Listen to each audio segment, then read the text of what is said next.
Hey, salut tout le monde, bienvenue dans cette nouvelle capsule vidéo. Cette fois-ci, je vous présente un top 10 en fait de mes meilleures images que j'ai prises à Terre-Neuve. Donc si vous avez suivi pas mal mes capsules vidéo, donc j'ai produit 10 capsules vidéo sur mon voyage à Terre-Neuve, en fait sur l'atelier que j'ai donné à Terre-Neuve l'année dernière. Si jamais vous ne l'avez pas vu, vous pouvez aller voir sur ma chaîne YouTube. J'ai fait une liste de lecture avec toutes ces capsules-là. Sinon, bon, vous allez les trouver dans mes vidéos. Donc, je vous présente 10 images, en fait, mes 10 images favorites que j'ai prises durant ce périple-là à Terre-Neuve, autant des photographies de paysages que des photographies animalières. J'espère que vous allez aimer ces images autant que j'ai eu de plaisir à les prendre. Sans plus tarder, on s'en va voir ce petit top 10.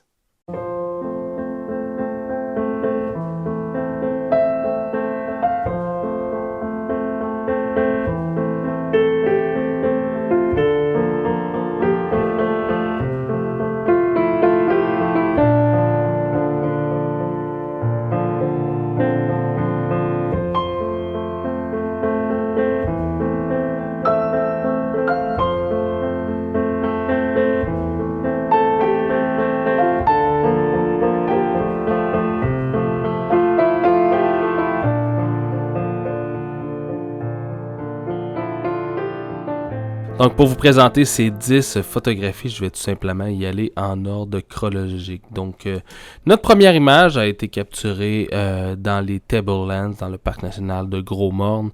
C'était notre deuxième journée, en fait, qu'on est arrivé au parc national. On avait déjà perdu 2 journées dû à la mauvaise température et au délai, en fait, avec le traversier. Donc, la veille, on était allé à cet endroit-là. Et on avait fait quelques belles photos, mais c'était plus dans la brume, on avait plus une ambiance assez particulière. Et donc le lendemain matin, on s'était dirigé vers un deuxième spot et finalement, le sentier était fermé. Donc on est retourné à notre spot de la veille. Et c'est à ce moment-là que j'ai capturé cette image-là. Donc, on avait les premiers rayons de soleil qui venaient frapper la montagne, donc derrière la cascade d'eau. Donc, ce que j'aimais particulièrement de cette image, c'était les lignes directrices causées par le flux de l'eau qui nous mène vers la montagne à l'arrière. Donc, habituellement, on va lire notre photographie de gauche à droite et de bas en haut. Donc, ces lignes directrices-là viennent nous mener directement vers la montagne à l'arrière-plan. Pour réaliser cette image, j'ai utilisé le Tamron 1735 f2.8 à f4 monté sur mon D810 et les exifs sont ISO 64, 21 mm, f14, 0.5 secondes de temps d'exposition.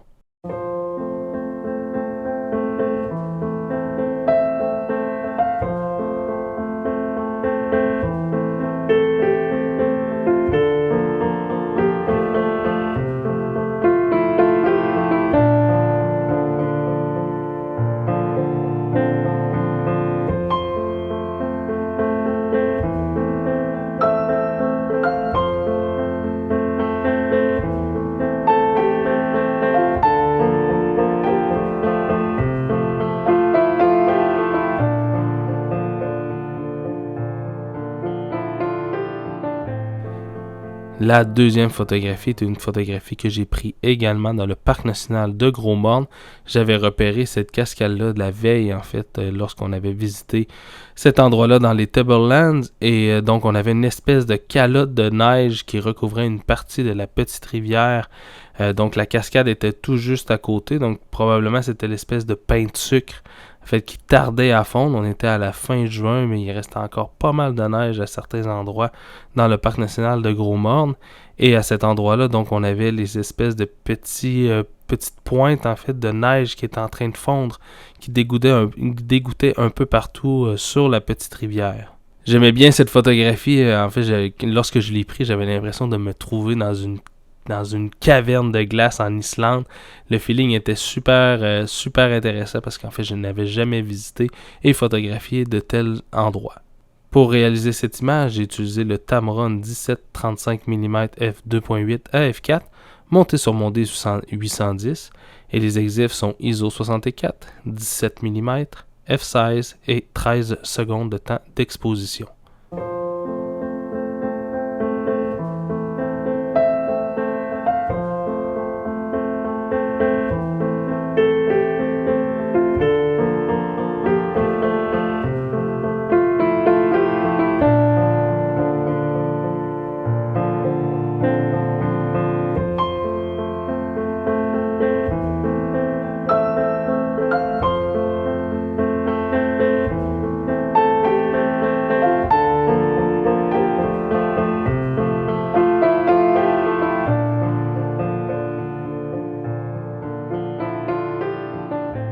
Notre troisième image, c'est une image que j'ai prise à Goose Cove au petit matin. Enfin, on avait photographié la veille le coucher de soleil à cet endroit-là. On avait photographié toute la nuit les étoiles. On avait fait des filets d'étoiles, c'était super. Pour se rendre au spot pour le lever de soleil, en fait, on avait ce petit étang ainsi que la réflexion de la montagne qui donnait vraiment un rendu qui était super intéressant. Donc on a juste eu le temps de poser le trépied, de faire quelques photos et ensuite l'eau s'est complètement brouillée parce que le vent s'est levé. On voit d'ailleurs un peu à la gauche de cette image-là, l'eau commence à s'embrouiller et donc j'aimais beaucoup cette image-là, donc c'est pris à la très disons c'est même avant l'heure bleue, donc quand c'est vraiment la pénombre qui commence à se dégager pour la journée. Donc selon les exifs, en plus on voit que c'est pris à 102 secondes de temps d'exposition, donc la luminosité présente était très faible à ce moment-là. Pour réaliser cette image, j'ai utilisé le Tamron 17-35 mm f2.8 à f4 monté sur mon D810 et les exifs sont ISO 64, 20 mm f5.6, 102 secondes de temps d'exposition.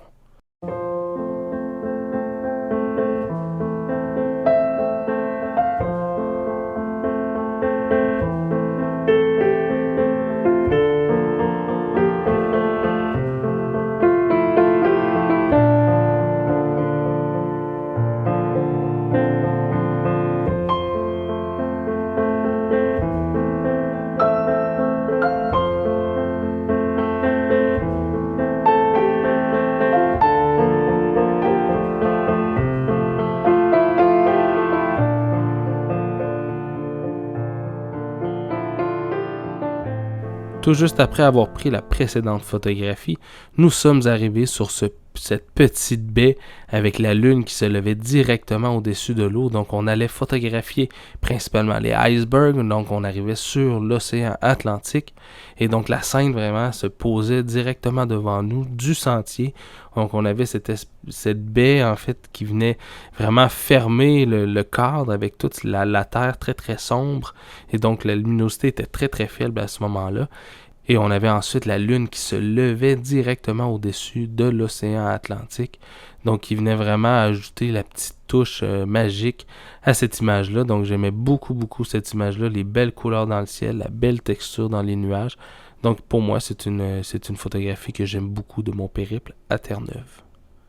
Pour réaliser cette image, j'ai utilisé le Tamron 17-35 mm f2.8 à f4 monté sur mon D810 et les exifs sont ISO 64, 24 mm, f8, 23 secondes de temps d'exposition.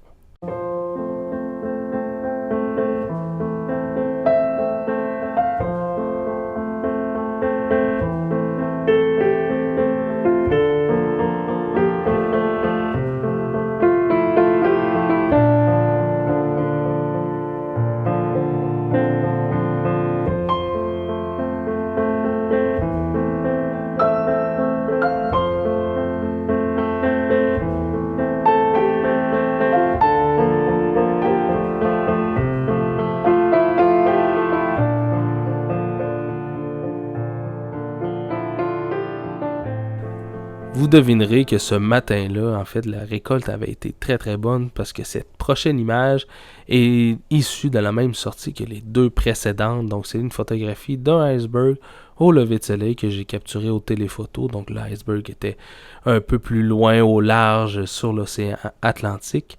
Ce que j'aimais grandement de cette image-là, ce sont les couleurs pastel qui venaient colorer le ciel et qui s'opposaient avec la couleur très bleutée du iceberg ainsi que de l'eau. L'utilisation du téléphoto m'a permis de vraiment isoler mon sujet et de le mettre en valeur dans mon image. Pour réaliser cette image, j'ai utilisé le Sigma 100 400 mm f5 à 6.3 monté sur mon D810 et les exifs sont ISO 64, 270 mm, f16 et 15 secondes de temps d'exposition.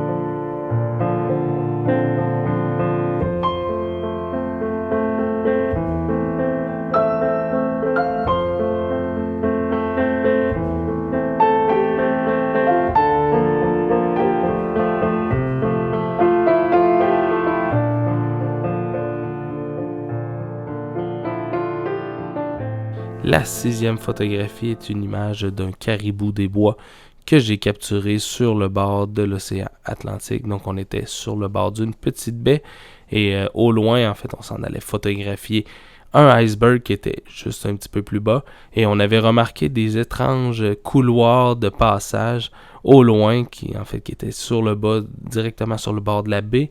Et à notre arrivée, on avait découvert 2 mamans caribous avec leurs petits, et celle-ci et son petit de l'année dernière ont bien voulu nous faire une magnifique séance de photographie. Ils sont restés avec nous pendant plus de 2 heures, ce qui nous a permis d'attendre que le soleil se couche pour capturer vraiment des magnifiques images avec une lumière qui était tout simplement sublime. Ce que j'aimais beaucoup de cette image-là, c'est que j'ai masqué volontairement une partie de l'animal pour vraiment créer une espèce de mystère, et avec la lumière qui vient détourner complètement notre animal, donc le petit velours sur les bois, les oreilles, le poil, donc il vient vraiment découper notre animal de l'arrière-plan. Donc c'est ce qui me plaisait le plus dans cette image-là. Pour réaliser cette image, j'ai utilisé le Nikon 500 mm f5.6 PF monté sur mon D810 et les exifs sont ISO 200, 500 mm, f7.1, 1/800 de seconde.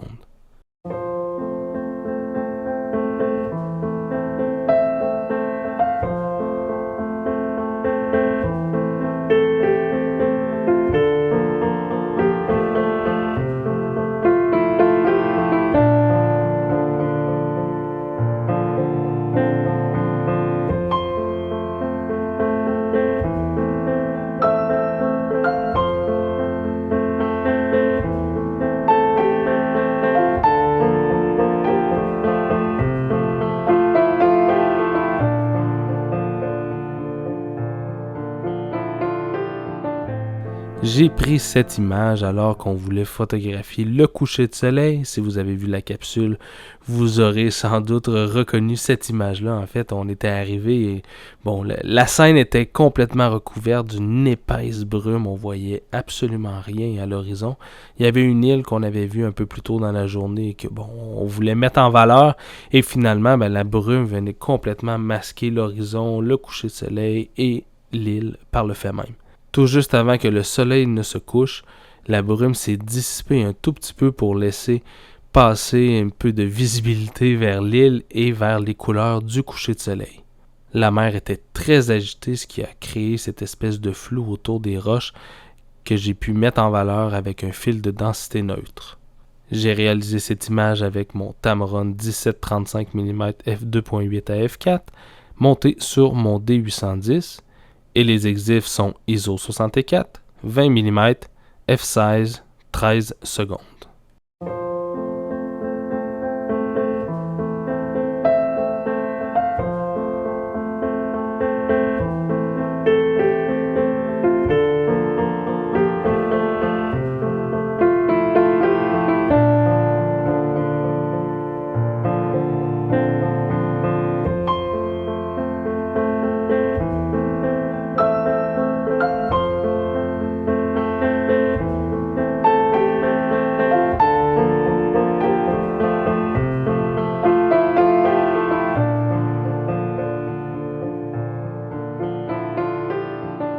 J'ai réalisé cette image alors qu'on se dirigeait vers la magnifique ville de Saint John. Une amie photographe qui réside sur l'île m'avait partagé l'emplacement d'une famille de grands-ducs d'Amérique. Alors on s'est arrêté et après quelques minutes de recherche, on a finalement trouvé les 2 bébés qui étaient perchés sur une branche très très très dégagée. Alors on a pu faire de magnifiques photographies avec ces 2 bébés oiseaux de proie. Ce que j'aimais beaucoup de cette image, c'est le contact visuel avec les 2 bébés, ainsi que le biotope dans lequel ils évoluent. Donc le lichen arborica, la grosse branche sur laquelle ils se situent, ajoute beaucoup à la photographie. J'ai réalisé cette image avec le Sigma 400 mm f5 à 6.3, monté sur mon D500, et les exifs sont ISO 200, 240 mm, f7.1, 320 secondes.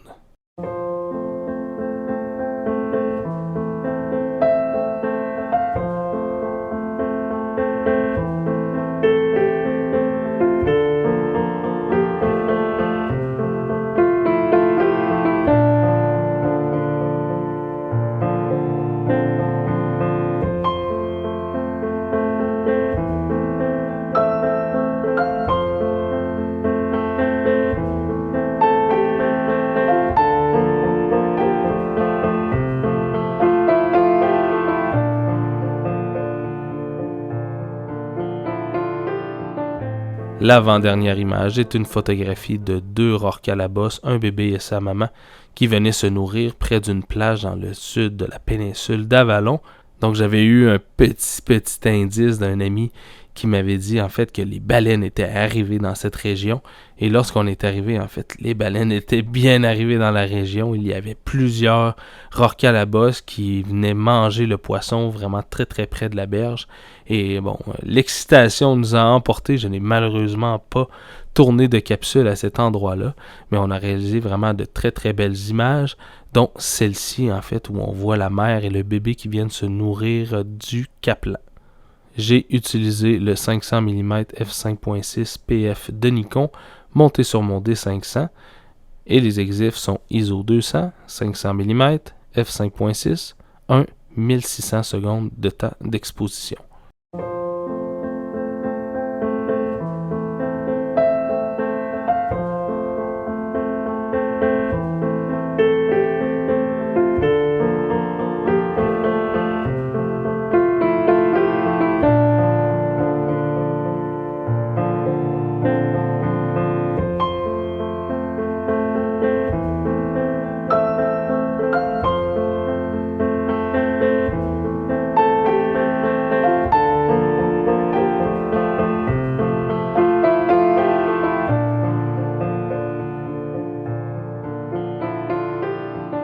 Et la dernière image, ma dernière image favorite de mon périple à Terre-Neuve à l'été 2019, est cette photographie d'un renard roux. En fait, c'était une maman qui surveillait ses bébés qui jouaient un petit peu plus loin. J'ai volontairement fait la mise au point sur les brindilles d'herbe. En fait, je voulais montrer que la brume était tellement épaisse, en fait, que tout le sol était recouvert d'une épaisse couche d'humidité, en fait, qui mouillait complètement les renards. Les bébés étaient tout mouillés. Et en fait, en réalisant cette mise au point-là, donc je pouvais mettre en relation l'animal avec son environnement.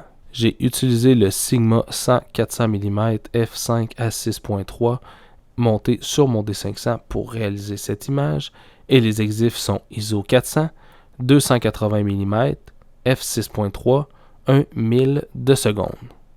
Et voilà, j'espère que vous avez aimé ces 10 images-là, mes 10 images favorites que j'ai prises à Terre-Neuve. Donc, si jamais ça vous tente de suivre un atelier photo avec moi, si ça vous tente de venir à Terre-Neuve, malheureusement, l'atelier pour 2020, pour l'année prochaine, malheureusement, c'est complet.